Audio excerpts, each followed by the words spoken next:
Affaires étrangères sur la situation au Congo. Oui, merci Monsieur le Président, Monsieur le Ministre des Affaires étrangères et de la Défense.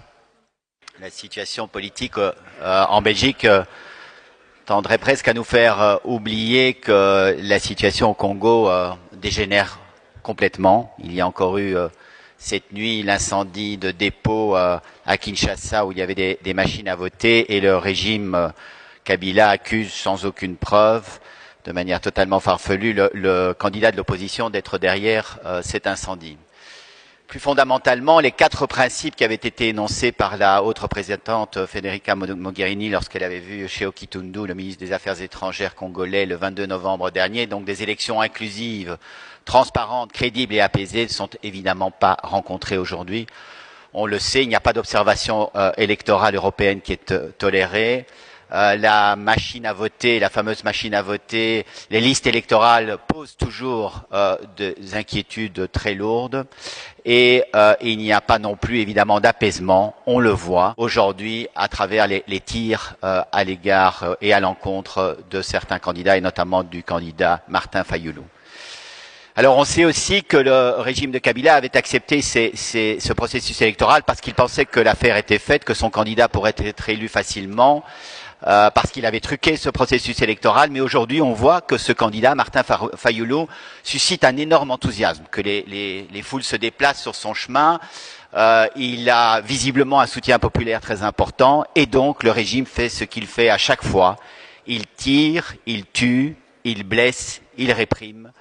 Et notamment ce candidat. Alors la question est de savoir ce qu'on peut faire effectivement par rapport à un tel processus, ce qu'on peut faire pour éviter encore plus de chaos, plus de violence, plus de répression. Et je sais que vous n'êtes pas restés les bras ballants, et je sais qu'on a parfois critiqué la Belgique et la diplomatie belge pour avoir été ferme au Congo, mais le risque est grand aujourd'hui qu'effectivement la situation dégénère encore plus au Congo. Alors je vous demande simplement, Monsieur le ministre des Affaires étrangères, quel est l'état actuel des discussions que vous avez avec vos collègues européens sur la situation au Congo? Quel est l'état également du soutien que nous pouvons apporter à la population congolaise, au processus électoral, et quel est le soutien et quelles sont les discussions qui peuvent avoir lieu au Conseil de sécurité par rapport à la situation actuelle au Congo? Je vous remercie.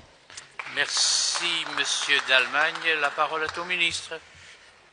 Merci, Monsieur le Président, chers collègues. Monsieur d'Allemagne, comme vous le savez, je suis avec beaucoup d'attention tout le processus qui doit mener maintenant des élections le 23 décembre, et depuis plusieurs années. Elles auraient dû avoir lieu en 2016 et même les accords de la Saint-Sylvestre n'ont pas pu être mis en œuvre pour des élections en 2017. Alors aujourd'hui, je suis particulièrement préoccupé par le durcissement des conditions de campagne. Il y a eu des incidents sérieux lors du passage par Lubumbashi du candidat à la présidentielle de la coalition Lamuka, c'est-à-dire un des principaux candidats d'opposition, vous l'avez cité, Martin Fayulu.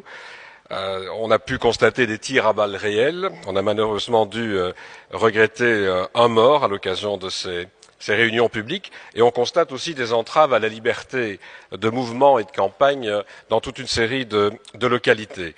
Alors dans ce climat tendu, vous demandez ce que l'on peut faire. Tout d'abord, je crois que la MONUSCO doit contribuer non seulement à faire la lumière sur les incidents, mais à tenter de protéger la population et de protéger le processus électoral en lui-même. C'est pourquoi, à l'instar de la représentante du secrétaire général des Nations Unies, Leïla Zerougui, j'ai appelé solennellement, et j'appelle encore solennellement, à respecter les droits de tous les candidats et de leurs militants, et à respecter les obligations internationales relatives aux droits humains dans le cadre de cette campagne. J'ai évidemment une pensée toute particulière pour les victimes décédées ou blessées qui sont présentes pendant ce processus.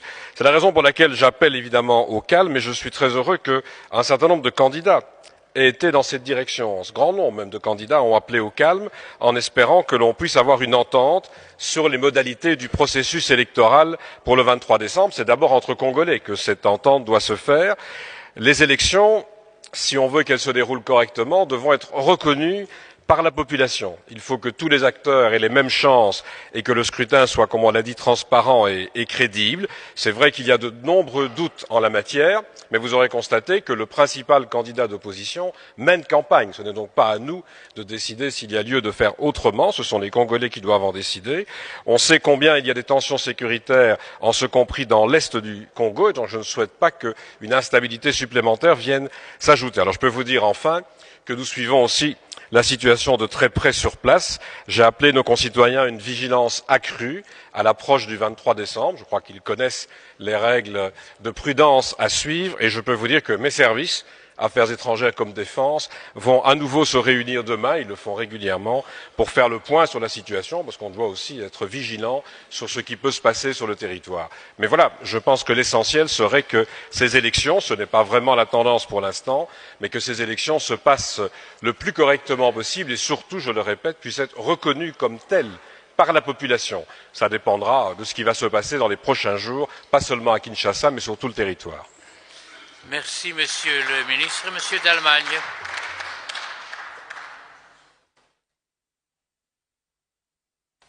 Oui, merci, Monsieur le ministre des Affaires étrangères. D'abord, je voudrais vous remercier de prendre les mesures qui s'imposent effectivement par rapport à la protection de nos concitoyens. C'est important, évidemment. Je voudrais aussi partager votre inquiétude par rapport à l'évolution de la situation au Congo.